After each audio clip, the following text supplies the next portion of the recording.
হে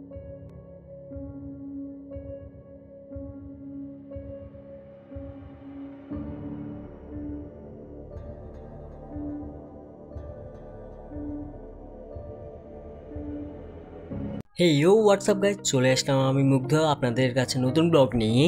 আজ আমরা যাব বসুয়ারের ভূতের বাড়ি নামক একটা বাড়িতে, যেখানে সবাই বলে ভূত আছে। আমরা ওখানে গিয়ে দেখব আসলে কি ওখানে ভূত আছে নাকি এটা লোকমুখের গুজব।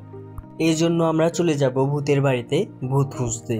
প্রথমে আমরা চলে আসলাম বসুয়ার বাজারে, এরপর আমরা চলে যাব থানার সামনে দিয়ে উপজেলার সামনে।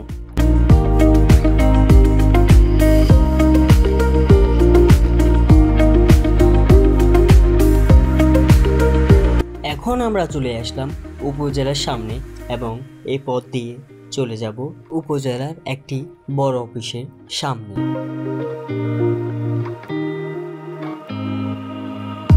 আমরা চলে আসলাম উপজেলার একটি বড় অফিসের সামনে এবং এর পিছনের রাস্তা দিয়ে আমরা চলে যাব সামনের দিকে এবং হাঁটতে হাঁটতে ওই জায়গায় গিয়ে পৌঁছাবো। এখন আমি চলে আসলাম ওখানের একটা বাড়ির সামনে এবং তোমাদের সম্পূর্ণটা দেখাবো। এখানে অনেকটাই গা ছমছমে পরিবেশ এবং মনের ভিতর একটু ভয় কাজ করতেছে। এখানে আসলে ভূত আছে কিনা এটা জানার জন্য আমরা চলে যাব বাড়ির ভিতরে।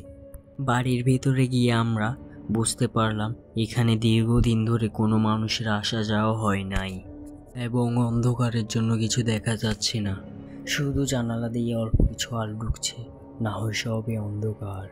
এখন আমরা বারান্দার দিকে যাব। ঘরটা সম্পূর্ণ লতা দিয়ে পেঁচানো।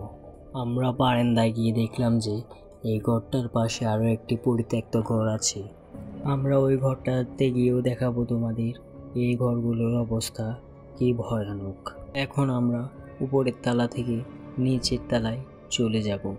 আমরা এখানকার লোকদের মুখ থেকে শুনেছি যে এটা আগে নারী সরকারি কর্মকর্তাদের নারী হোস্টেল ছিল। এটা থাকার অনুপযুক্ত হওয়ায় এজন্য সবাই এখান থেকে চলে আসে। এরপর থেকেই এটা পরিত্যক্ত হয়ে পড়ে আছে। এখন আমরা চলে আসলাম নিচতলায় এবং এখানের পরিত্যক্ত অবস্থা তোমাদের দেখাবো। এই পরিত্যক্ত ঘরগুলোতে লতা গাছে ভরে গেছে। এখানে তিনটেই ঘর, তিনটাই ছিল নারী হোস্টেল এবং তিনটার অবস্থাই অনেক ভয়ানক। এখন আমরা আরেকটা ঘরে উঠলাম এবং এটার অবস্থা আরও ভয়ানক। এখানকার মানুষরা বলে রাতে নাকি এখান থেকে আজব আজব শব্দ আসে এবং রাতে নাকি এদিকে কেউ ভয়ে আসতে চায় না। এই ঘর থেকে আমরা তাড়াতাড়ি বের হয়ে আরেকটা ঘরের দিকে চলে আসলাম। আমরা আরেকটাতে উঠে দেখলাম এটার অবস্থাও সেম, দেয়াল ফাটা ভাঙা এবং দ্বিতীয় তলার ফ্লোর থেকে নিচতলা দেখা যাচ্ছে। সম্পূর্ণ ঘরটাতে বট গাছের লতা দিয়ে ছড়িয়ে ছিটানো।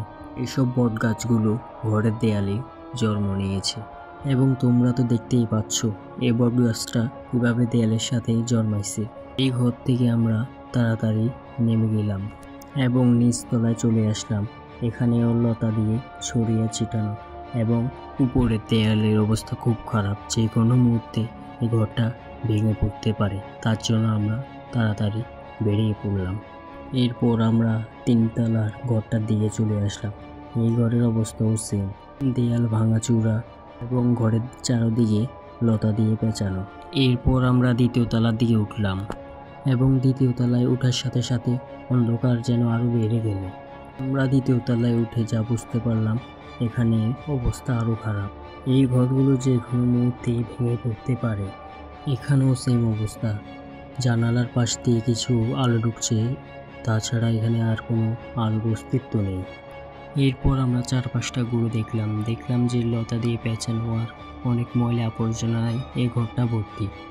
এখানে অনেক দিন ধরে মানুষ আসা যাওয়া করতেছে না, এটা আমরা এখানের অবস্থা দেখে বুঝলাম। এরপর আমরা ছাদের দিকে যাওয়ার চেষ্টা করলাম। অল্প কিছু সিঁড়ি উঠে দেখলাম যে সিঁড়ি বাকিগুলো ভাঙা, এই জন্য আমি চলে আসলাম আবার নিচের দিকে। এখানে এসে আমি বুঝলাম যে এখানের অবস্থা অনেক নিস্তব্ধ এবং থমথমে। ভুলেও কেউ রাতের বেলা এখানে আসবেন না। এখন আমরা তাড়াতাড়ি এখান থেকে নেমে যাব। আমার মতে এখানে দিনের বেলায় আসাই উত্তম। এরপর আমরা এই ঘর থেকে বেরিয়ে পড়লাম এবং দেখতে পাচ্ছ এই ঘরের অবস্থা কত ভয়ানক। তো এই ছিল আজকের ব্লগ। তোমাদের কেমন লেগেছে এটা কমেন্টে বলিও এবং আমার ভিডিওটা শেয়ার করে দিও এবং আমার চ্যানেলটা সাবস্ক্রাইব করে দিও।